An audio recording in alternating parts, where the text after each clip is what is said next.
आयांस के बचा ली जा।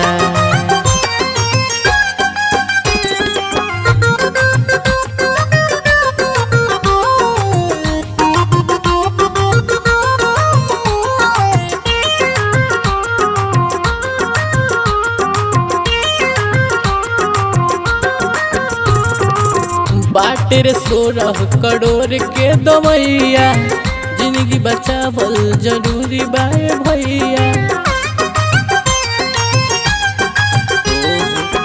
बाटे रे 16 करोड़ के दवैया, जिंदगी बचावल जरूरी बाए भैया।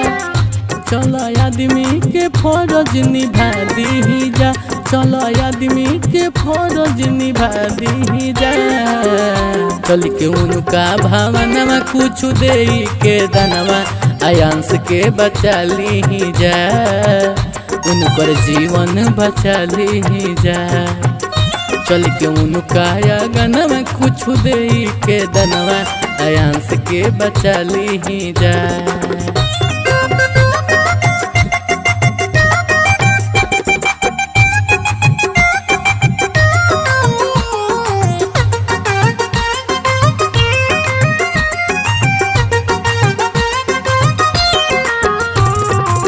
पड़ल बटे आफत परिवारे पभारी, बाड़ी वियोग में बड़ी महतारी।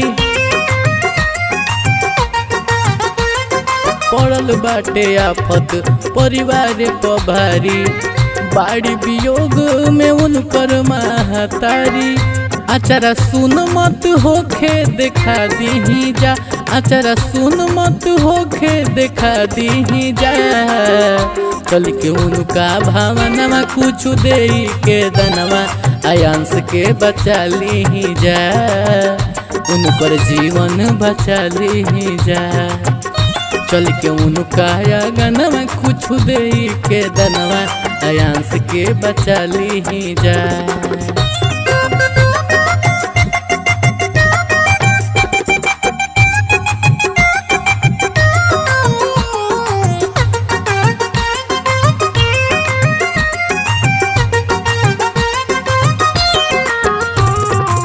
न त इंसानियत के करी सम्मान हो, जतने होखे करी उतने मैदान हो। न त इंसानियत के करी सम्मान हो, जतने होखे उतने करी जादान हो। एगो लाल के जिंदगी बचा ली जा, एगो लाल के जिंदगी बचा ली जा। चल के उनका गनवा कुछ दे के दनवा, जनवा बचा ली जा, आयांस के बचा ली जा।